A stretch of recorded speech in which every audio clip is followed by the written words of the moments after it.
नमस्कार। एक आम भारतीय के लिए नैरेटिव यानी कथानक के थोपे जाने से क्या असर होगा? इसका सबसे आसान असर चुनावों पर दिखता है। कौन सत्ता में आएगा, उससे फिर नीतियां और कानूनों का बनना निर्धारित होगा और इस तरह देश किस दिशा में जाएगा वो नियंत्रित किया जा सकता है। भारत में नैरेटिव, मीडिया में खबरों का स्थान और फिर फैक्ट चेक, तीनों ही स्तरों पर मीडिया को यूएस एड द्वारा नियंत्रित किया जा रहा था, ऐसा अब लगने लगा है। यह कैसे किया जा रहा था? इसे चरणबद्ध तरीके से देखा जाए तभी यह दिख भी पाता है। इसमें सबसे ऊपर के स्तर पर थी यूएस एड, जो फंड मुहैया करवाती थी।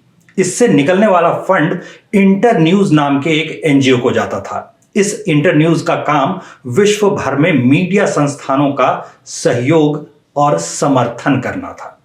विश्व भर में इंटर न्यूज के 4000 से अधिक संगठनों के साथ मिलकर पत्रकारों को प्रशिक्षण देने का काम करने की बात सामने आ चुकी है और कथित तौर पर गलत जानकारी, या जिसे आम भाषा में फेक न्यूज कहते हैं, उसका प्रसार रोकने के लिए यह काम करती थी। विकीलीक्स के मुताबिक इस काम के लिए $472.6 मिलियन खर्च किए गए। यहां से आगे बढ़ने पर कहानी भारत पहुंचती है।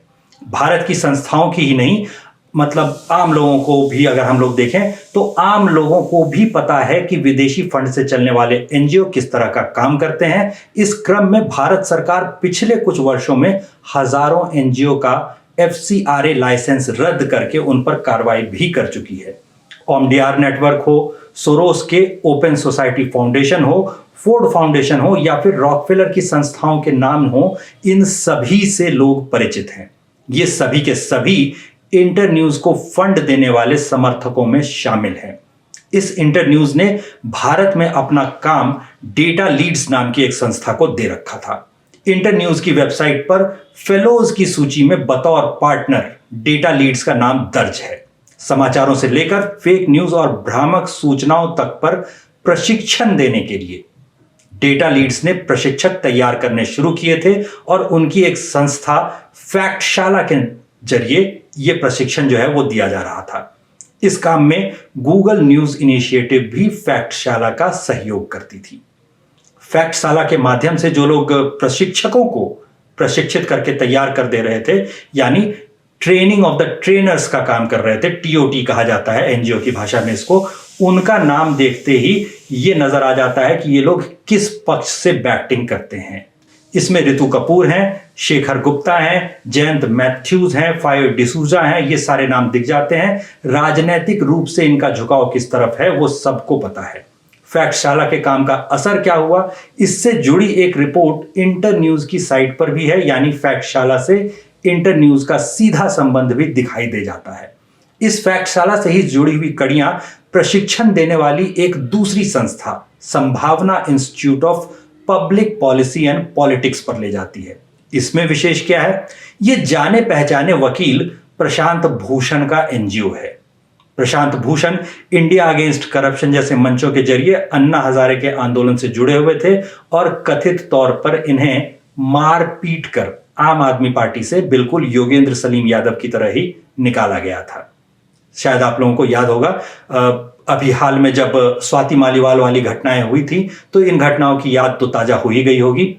अब इन प्रशिक्षकों पर हम लोग देखते हैं और आगे बढ़ने पर प्रशिक्षकों में हम लोगों को ऑल्ट न्यूज के प्रतीक सिन्हा और क्लिप काट कर सरतन जुदा के नारे लगाने के लिए कुख्यात कई यौन अपराधों के मुकदमे झेल रहे क्लिप कटुए जुबैर का नाम भी हम लोगों को दिख जाता है।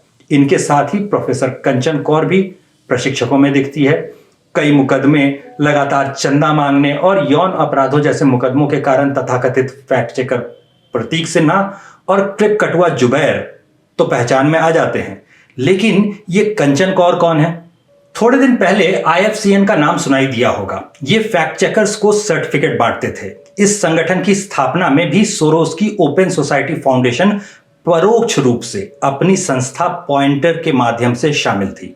इस आईएफसीएन ने 2018 में ऑल्ट न्यूज को निष्पक्ष फैक्ट चेकर होने का सर्टिफिकेट दिया था। वो फैक्ट चेकर का जो सर्टिफिकेट था ये अभी हाल में इसी कौर ने दिया था।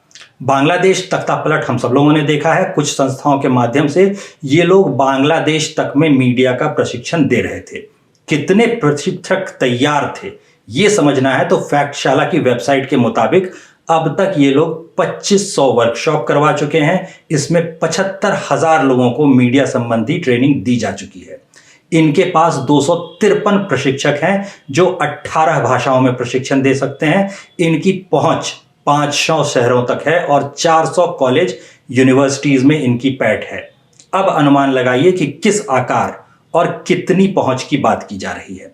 अगर ये मान लें कि इन प्रशिक्षित लोगों में से आधे भी सोशल मीडिया पर सक्रिय हैं तो ये अनुमान लगाना कठिन नहीं है कि कैसे ये लोग सोशल मीडिया पर एक मुद्दे को उठाकर फिर प्रिंट, टीवी और इलेक्ट्रॉनिक मीडिया में अपनी पसंद की खबरें चलाने से लेकर फिर फैक्ट चेक के नाम पर किसी खबर को अपनी राजनैतिक सहूलियत के हिसाब से तोड़ मरोड़ सकते हैं। किसी खबर को चला सकते हैं, किसी खबर को गिरा सकते हैं। मतलब आपको सुनाई ही न दे कोई खबर, ऐसा भी हो सकता है।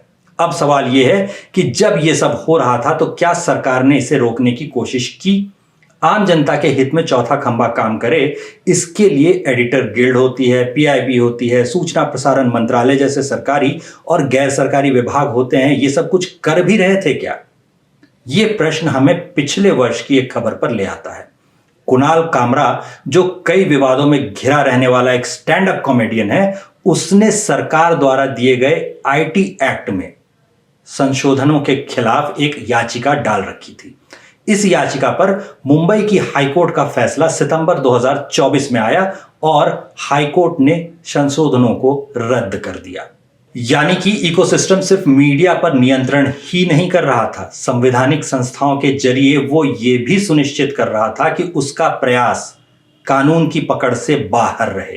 कामरा के प्रयासों में एडिटर्स गिल्ड के साथ मिलकर याचिका दे रहा था उसका, और फैक्ट चेक कानून की पकड़ से बाहर रहे, ये अदालतों ने सुनिश्चित किया। यानी कि दोनों जो संस्थाएं थी, संवैधानिक संस्थाएं थी, उनकी भी पोल धीरे धीरे अब खुल रही है। संसद में भी यूएसएड की फंडिंग पर सवाल उठने लगे हैं तो शायद कार्रवाई कुछ हो पाए। तब तक देश की जनता चौथे खंभे को दीमक लगता देखने के लिए अभिशप्त तो है ही।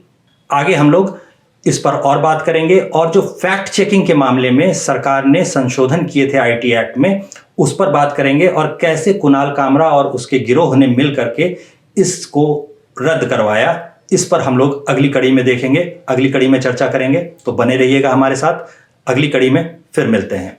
जय हिंद।